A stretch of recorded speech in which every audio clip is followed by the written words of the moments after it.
우리 계속해서 올해 표 나의 주 나의 하나님이라고 하는 표에 집중해서 우리가 같이 믿음을 확인하고 나가고 있습니다.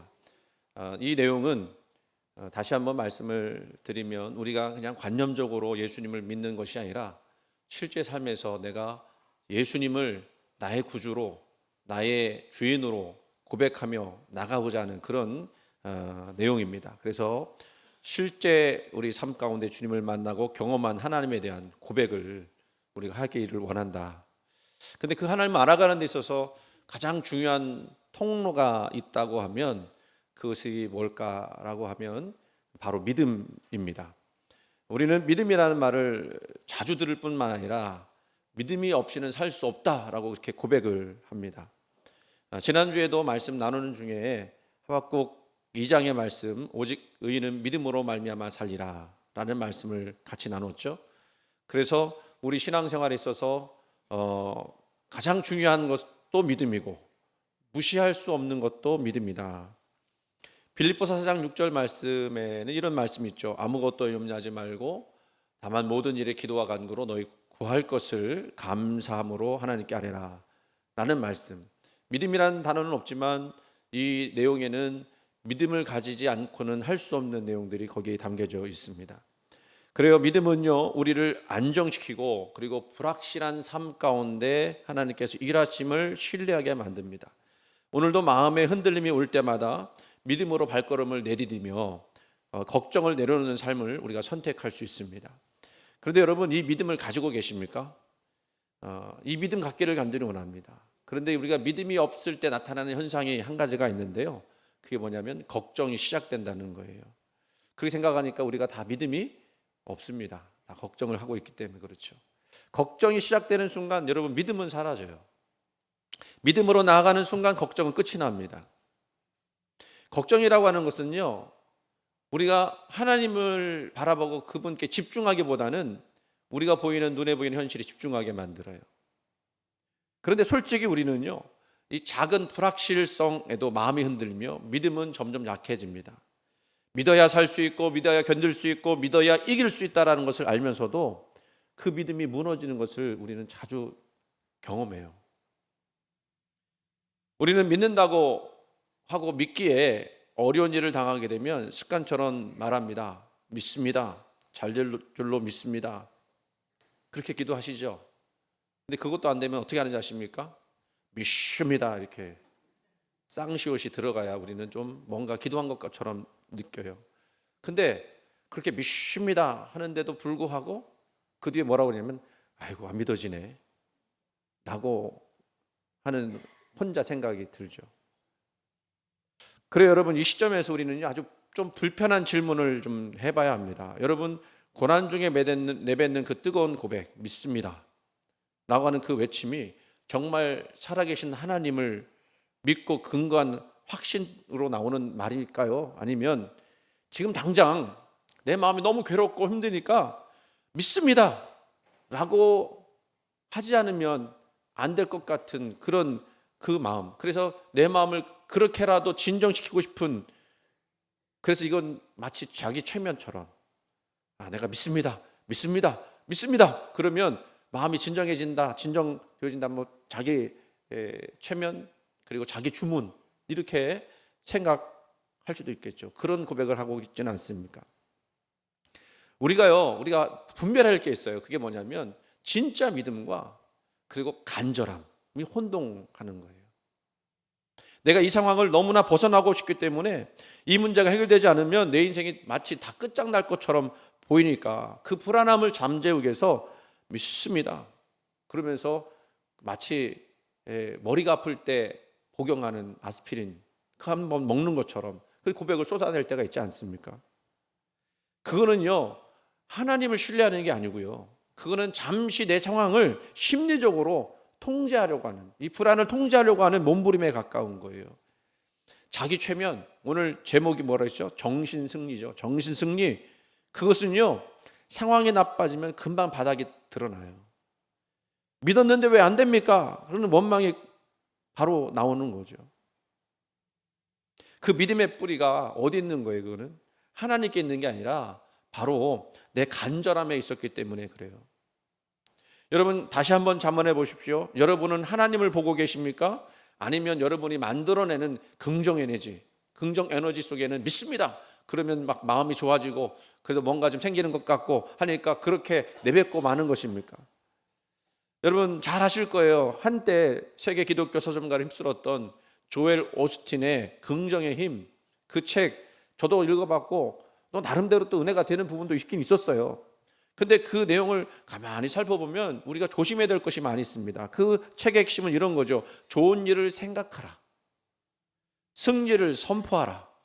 그러면 당신의 삶에 긍정적인 에너지가 흘러넘쳐서 성공하게 될 것이다.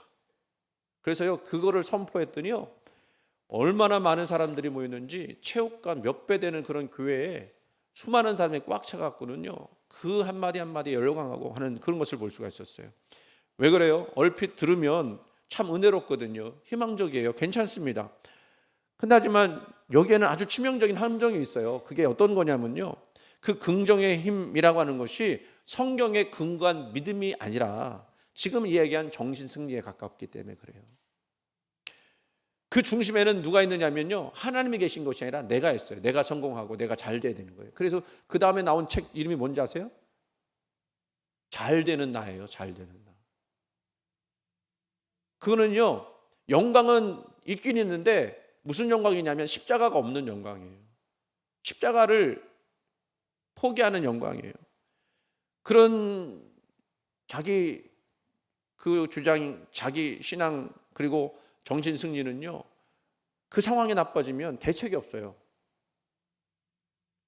그래서 복음은 우리가 잘 알아야 될 게 뭐냐면 당신은 할 수 있다라고 하는 긍정적인 메시지를 넘어서서 당신은 할 수 없지만 하나님은 하신다. 따라해 볼까요? 나는 할 수 없지만 하나님은 하신다. 그 소망의 메시지예요. 여러분 내 마음에서 나오지도 않는 그 에너지를 쥐어짜서 긍정의 에너지로 버티지 마세요. 금방 바닥이 나요. 내 힘으로 하려고 하면. 이미 하늘 군대를 동원해서 여러분 곁에 계신 하나님의 능력을 우리가 신뢰할 좀 있습니다. 이런 정신승리가 얼마나 위험한 것인지를 보여주는 낙관주의라고 말했죠. 낙관주의. 그리고 이 믿음이 어떻게 차이가 되어지는지를 보여주는 그런 아주 유명한 책이 있습니다. 많이 들어보셨을 거예요. 설교에서도 많이 인용하니까 빅터 프랭클의 죽음의 수용소에서라고 하는 그런 책인데요. 여기에 이제 이 빅터 프랭클이라고 하는 사람이 유대인이었고 유대인 감호소에 갇혀서 그 유대인 600만 명 죽을 때 끝까지 살아남은 사람이에요. 근데 이분이 거기서 생활을 하면서 사람들을 봤을 거 아닙니까? 그리고 누가 끝까지 살아남은지를 보게 된 거 아니겠습니까? 근데 여러분 누가 끝까지 살아남았을까요? 그리고 왜 그 사람들은 거기서 가스실에 들어가지 않았음에도 불구하고 죽어가는 사람도 있었는데 왜 그 사람들은 죽었을까? 여러분 그렇게 죽은 사람과 살아남은 사람의 차이가 있더라는 거예요. 이것은요 그 과거의 이야기지만 오늘날 우리에게도 굉장히 중요한 내용인 줄 여러분 깨닫기를 간증을 합니다. 누가 먼저 죽은지 아세요? 이런 소망을 가진 사람들이었어요. 이번 크리스마스가 지나면 나갈 수 있어. 또 새해가 되면 나는 나갈 수 있어 라고 낙관했던 사람들, 이 사람들이 먼저 죽었어요. 왜 그런지 아세요? 크리스마스가 지나도 나가질 못해. 새해가 지나도 나가질 못해. 그러니까 거기서 나타나는 실망 때문에 자기 영혼을 갉아먹고 스스로 자살한 건 아니지만 그렇게 그냥 죽게 되었다는 거예요. 이게 뭐냐면요, 정신승리예요. 이게 정신승리. 상황은 패배했는데 생각만으로는 나는 할 수 있다, 나는 이길 수 있다, 잘 될 수 있다, 그 치부하면서 스스로 위로하는 거죠. 반면에 끝까지 살아남은 자는 어떤 사람인지 아십니까? 굉장히 중요한 거예요. 오늘 말씀의 핵심을 담은 내용일 수도 있습니다. 지금은 고통스럽다는 현실을 직시하는 거예요. 고통스러워요. 삶이 고통스럽지 않습니까, 여러분? 고통스러워요. 그런데 그 고통스러운 삶을 바라보며 직시하면서 뭘 생각하느냐면 이 고난의 끝에는 반드시 하나님의 뜻이 있고 결국 선하게 끝날 것이라고 하는 더 큰 진리를, 그러니까 하나님께 근거한 믿음을 붙잡고 나갔던 사람들이었어요. 상황은 계속 좋지 않게 흘러갈 수 있어요. 그리고 내가 원하는 대로 흘러가지 않을 수 있어요. 하지만 뭘 믿었어요? 끝까지 하나님께서 나를 지켜줄 것이고 그리고 그 끝에는 하나님의 선이 기다릴 것이다. 이 확신을 가진 사람들, 소망을 잃어버리지 않은, 참된 소망을 잃어버리지 않은 사람들이죠. 그러니까 여러분 어떻게 설명하느냐면, 참된 확신은요, 상황을 바라보는 게 아니라 하나님의 성품과 약속을 바라보고 그것을 굳게 붙잡고 나가는 사람들이었다는 겁니다. 그래서 참된 믿음은 이런 겁니다. 내 상황이 이토록 처참할지라도 하나님은 여전히 선하시며 이곳에 함께 하신다. 그것을 믿는 사람이에요. 그 실제를 인정하는 것입니다. 좀 어려운 말을 거기다 썼는데, 실제라는 말을 썼는데 철학적인 용어거든요. 그러니까 이건 뭐냐면, 어떤 얘기냐면, 내가 생각하는 어떤 그런 것을 넘어선 어떤 존재가 있어요. 나하고는, 그러니까 내 삶과는 상관이 있지만 내 상황과는 별개로 거하시는 어떤 존재, 그 하나님이시죠. 그 하나님이 나를 바라보면서 나는 지금 힘들고 어렵지만 여전히 살아계셔 역사하시는 그분을 실제라고 그렇게 철학적인 용어로 표현한 거예요. 오늘 말씀은 엘리사와 그 사환에 관한 이야기입니다. 그 사환이 직면했던 문제가 어떤 거였어요? 아람 군대라고 하는 그 현실적인 문제 앞에서 자기 최면조차도 걸 수 없는 상황이 된 거거든요. 그에게 필요했던 것은 힘내, 잘 될 거야, 이런 얘기가 아니었어요. 감겨있던 그의 영적인 눈이 열려져서, 눈이 번쩍 떠져서 그곳에 이미 와 계신 하나님을 발견하는 거였습니다. 오늘 본문이 바로 이 정신승리와 참 믿음이 무엇인지, 그 구별이 무엇인지를 보여주는, 그리고 진정으로 인생의 어려움을 돌파할 수 있는 힘이 무엇인지를 알려주는 그런 내용이에요. 잠시 그 본문의 배경을 설명을 드릴게요. 이스라엘이 아람 때문에 굉장히 위태로운 상황이었어요. 아람 군대가 매번 침략을 해서 다 뺏어가는 거예요. 그런데 신기하게도 아람 왕이 작전을 짜서 이스라엘로 오려고 하면 이스라엘이 그걸 어떻게 알았는지 그거를 다 대비하고 있더라는 거예요. 도대체 아람 왕이 생각해 볼 때, 이거 우리 안에 내부 첩자가 있지 않으면 이렇게 할 수가 없지 않냐. 우리는 정말로 이렇게 작전을 잘 세워서 그렇게 이스라엘을 지금 공격을 했는데도 불구하고 다 알고 하지 않느냐. 누군가가 알려주는 거예요. 저 이스라엘에는 엘리사라고 하는 선지자가 있는데 왕의 침실에서 하는 말까지 다 듣습니다. 그래서 그러면 엘리사를 잡으러 가자. 그랬더니 아람 군대가요, 그 군사를 동원해서 그 한 사람 엘리사를 잡기 위해서 그 도단이라고 하는 엘리사가 있는 그곳을 뺑뺑이 둘러싸는 거예요. 15절 말씀을 한번 읽어볼까요? 하나님의 사람의 사환이 일찍 일어나서 나가보니 군사와 말과 병거가 성읍을 에워쌌는지라. 그의 사환이 엘리사에게 말하되, 내 주여, 우리가 어찌하리까? 여러분, 이 장면을 머릿속으로 한번 그려보세요. 도단이라고 하는 작은 성읍이에요.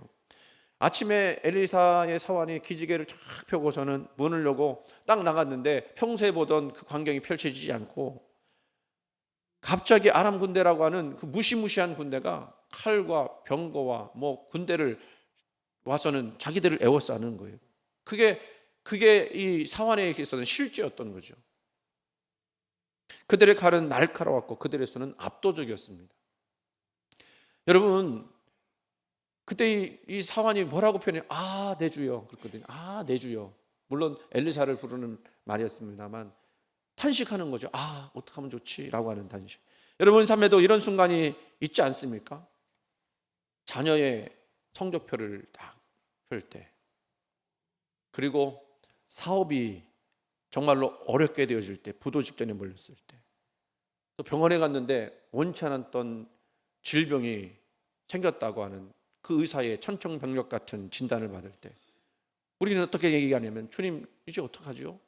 이게 다 끝난 것 아닙니까? 이제 소망이 없지 않습니까? 여러분, 그런데요, 괜찮아요. 현실이 너무 크니까 우리가 작아지는 건 당연한 것입니다. 믿음은요, 현실을 무시하는 게 아니에요. 이 어려운 상황을 없는 상황처럼 눈 가리고 아웅하는 그런 게 아니에요. 그 상황이 어렵다는 걸 먼저 인정하는 거, 인식해야 되는 거예요. 그 현실을 직시하는 데부터 시작되는 겁니다.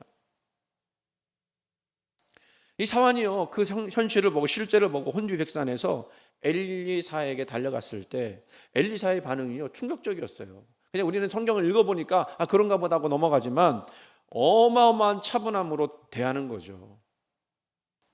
16절 말씀 보니까 대답하되 두려워하지 말라. 뭐라고요? 우리와 함께한 자가 그들과 함께한 자보다 많으니라. 같이 읽으면 얼마나 좋아요. 나만 시켜 맨날. 같이 대답하되 두려워하지 말라. 우리와 함께한 자가 그들과 함께한 자보다 많으니라. 아멘. 성도 여러분, 이 말을 사환의 입장에서 들었다고 한번 생각해 보세요. 지금 눈에 보이는 실제는요, 수많은 군사가 이 엘리사를 죽이겠다고 찾아온 거 아니에요. 제가 얘기했잖아요. 금요기대 때 얘기했는데 저 사시미 칼 들고 쫓아온 사람이 있었다니까요.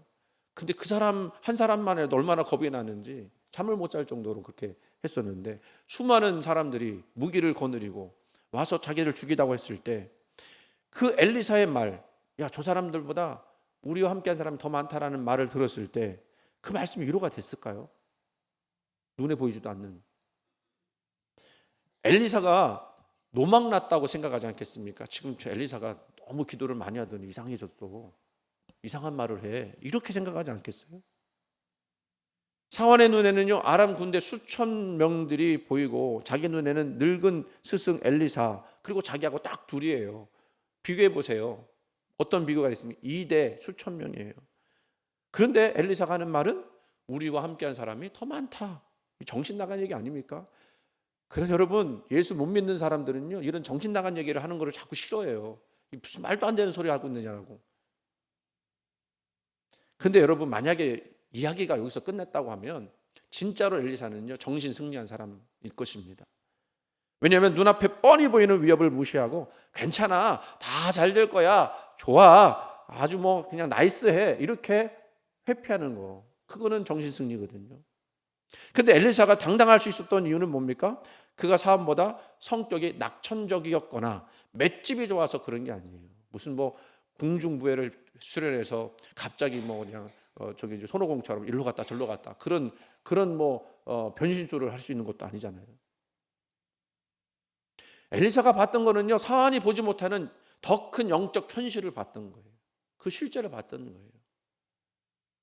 여러분, 신앙의 실력의 차이가 여기서 나는 거예요. 똑같은 위기 속에서도 어떤 사람은요, 아람 군대만 보는 사람이 있고, 어떤 사람은 그 너머에 있는 하나님, 우리와 함께 하시는 하나님을 보면서 평온해지는 거예요. 여러분의 시선은 지금 어디에 있습니까? 우리 믿음 하는데 우리의 시선은 어디에 있는 거예요? 자, 이제 우리 오늘 설교의 가장 핵심적인 내용 17절 말씀으로 들어가면, 엘리사는 사환을 설득하려고 들지 않습니다. 대신 하나님께 기도하죠. 뭐라고 기도해요? 같이 읽어볼게요. 그 노란 부분만. 기도하며 이르되 여호와여, 원하건대 그의 눈을 열어서 보게 하옵소서 하니. 여러분, 기도가 위대한 이유는요, 사람을 설득해서 안 되는 것도 기도로 할 때 되어지는 거예요. 엘리사가 상황을 바꿔달라고 기도했어요? 아니에요. 주님, 저 아람 군대를 당장 물리치셔서 저 사람들이 우리 사환 눈에 보이지 않도록 쫓아내주세요. 저 병거들을 다 부서뜨려서 꼼짝도 못하게 해주세요 라고 기도한 것이 아니라는 거예요. 그게 첫 번째 기도는요, 상황의 변화가 아니라 시선의 변화였어요. 하나님께서 그 기도를 들으시고 사환의 눈을 여시사 놀라운 광경이 펼쳐지도록 했습니다. 그 다음에 여호와께서 그 청년을 눈을 여심해 그가 보니 뭐가 있었다고요? 불말과 불병거가 산에 가득하여 엘리사를 둘렀더라. 여러분, 여기서 우리가 놓치지 말아야 할 그런 신학적 진리가 있습니다. 불말과 불병거는요, 사환이 기도했을 때 하늘에서 새로 내려온 것이 아니었어요. 이미 거기에 있었어요. 사환이 잠들었을 때도 아침에 일어나 그 아람 군대를 보면서 절망하며 비명을 지렀을 때도 하나님의 군대는 이미 도단성을 완벽하게 호위하고 있었어요. 다만 사환의 눈이 열려지지 않아서 보지 못했을 뿐입니다. 믿음은요, 없는 것을 만들어내는 창조가 아니에요. 이미 일하고 계신 하나님을 보는 게 믿음이에요. 여러분이 고난 중에 그런 얘기하죠. 도대체 하나님 어디 계십니까? 하나님 나를 왜 버리십니까? 라고 울부짖는 그 순간에도, 우리가 그렇게 막 원망하고 불평하는 그 순간에도 하나님은요, 불말과 불병거로 우리의 삶을 두르고 계시다는 거예요. 믿음이 없으면 하나님이 부재하신 것처럼 느껴져요. 외출하신 것처럼 느껴져요. 잠깐 주무신 것처럼 느껴져요. 하지만 눈이 열리면요, 하나님의 임재가 현실보다, 그 실제보다 더 가깝게 느껴지기 시작합니다. 이제 우리의 삶으로 돌아봤으면 좋겠습니다. 지금 여러분을 둘러싸고 있는 것이 뭡니까? 어떤 분은 끊임없는 채무에 둘러싸여 있는 분 계실 수도 있고요. 어떤 분은 질병이라는 것이 도대체 떨어지지 않아서 마치 군대에 포위되어 내일이 오는 것이 두려운 것처럼 그런 분도 계실 거예요. 어떤 분은요, 자녀의 문제, 또 관계 문제, 그것 때문에 마치 고립무원, 나 혼자 떨어진 것처럼 영적 고아처럼 느껴지는 분도 있을 수 있어요. 그때 우리는 자꾸만 내 마음을 다독이려고 하죠. 그냥 괜찮아, 괜찮을 거야. 긍정적으로 생각하자. 이 모든 거 잘 될 거야. 이게 정신 승리예요. 근데 그건 오래 못 가요. 금방 다시 무너져요. 우리가 해야 할 일은요, 내 마음을 붙드는 것이 아니라 엘리사처럼 기도하는 거예요. 주님, 내 눈을 열어 주옵소서. 문제를 덮고 계신 하나님의 손을 보게 하옵소서. 기독교 상담학의 거장이라고 불리는 로렌스 크랩이라는 분이 계세요. 그의 저서 중에는요, 깨어진 꿈의 축복이라는 책이 있는데요, 그분은 이런 얘기를 해요. 하나님은 우리가 지상에서 꾸는 작은 꿈, 행복, 성공, 문제 해결을 부수심으로써 우리 안에 있는 더 큰 갈망, 즉 하나님 자신을 원하는 마음을 깨우신다라는 거예요. 쉽게 말하면 우리가 소원했던 것들을 자꾸 부수셔요. 마치 방해하시는 것처럼, 못하게 하시는 것처럼, 더 이상 나가지 못하게. 그런데 그걸 통해서 하나님은 더 큰 하나님께 대한 영원한 갈망을 꿈꾸게 하신다는 거예요.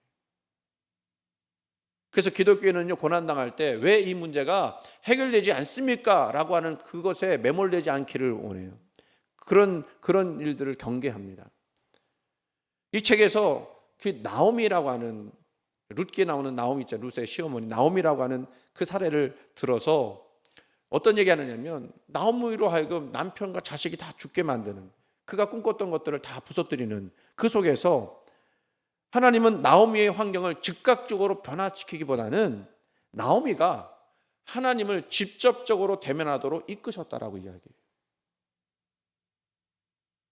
우리가 기대하는 인생의 소박한 꿈들이 아람 군대처럼 들이닥친 고난에 의해서 무너질 때 하나님은 우리에게 더 큰 복으로 나오시는데, 그것은 상황이 바뀌어지는 것이 아니라, 비록 힘든 상황이 여전하고 내가 원하는 상황이 바뀌어지지 않는 것 같아도 그 속에서 내가 하나님을 대면하도록 만드신다는 거예요.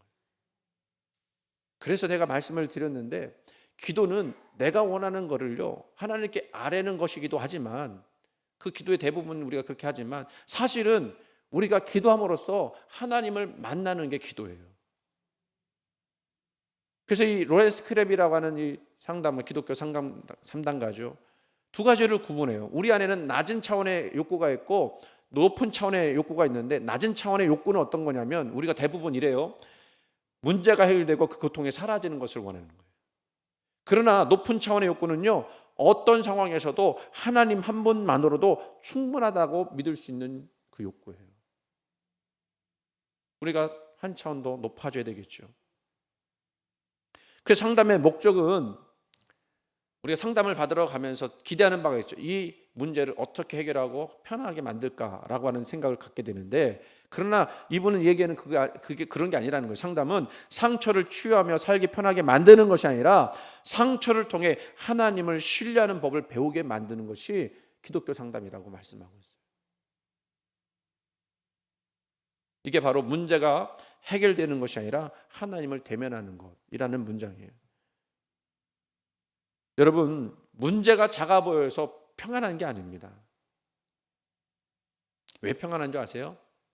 하나님이 너무 커 보이니까 문제가 상대적으로 작아 보이는 것뿐이에요. 이것이 세상을 이기는 믿음의 비밀인 줄 믿으시기 바랍니다. 말씀을 이제 맺겠습니다. 오늘 이 시간 우리 모두가 이 사환의 자리에서 엘리사의 자리로 옮겨가기를 원합니다. 눈을 감으면 현실의 아람 군대만 보여요. 그러나 영적인 눈을 뜨면 나를 위해 싸우시는 그 만군의 여호와가 불말과 불병거로 나를 두르고 있다는 것을 볼 수 있습니다. 여러분이 혼자라고 느꼈던 그 골방에서, 실패하며 무너졌던 그 직장 안에, 눈물로 지새우며 있었던 그 거실, 이미 불말과 불병거가 가득합니다. 하나님은 한 번도 여러분을 떠나신 적이 없어요.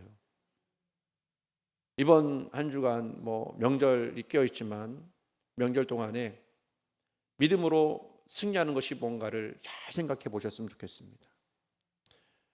그냥 정신 승리하면서 잘 될 거야 이렇게 버티면서 있지 마시고 오히려 무릎을 꿇고 기도하세요. 주여, 내 눈을 열어 주옵소서. 그리하여 우리를 둘러싼 아람 군대보다도 더 크신 하나님의 영광을 목도하며 그때야말로 우리에게 임하는 참된 평안과 승리를 누리는 그런 모든 성도님들 다 되시기를 주님의 이름으로 축원을 드립니다. 제가 기도하겠습니다. 하나님 아버지, 우리는 늘 연약하여 눈앞에 있는 문제에 압도당하고 절망합니다. 때로는 믿음도 없으면서 내 마음 속이며 정신 승리하며 살았던 것이 우리의 모습입니다. 주님, 오늘 우리의 눈을 열어 주시옵소서. 이미 우리 곁에서 불말과 불병거로 호위하고 계시는 하나님의 군대를 보게 해 주옵소서. 상황은 그대로일지라도 하나님을 보았기에, 문제보다 더 크신 하나님을 만났기에 평안을 얻을 수 있는 참 믿음의 성도가 되게 해 주시옵소서. 우리를 지키시는 예수 그리스도의 이름으로 간절히 기도드리옵나이다. 아멘.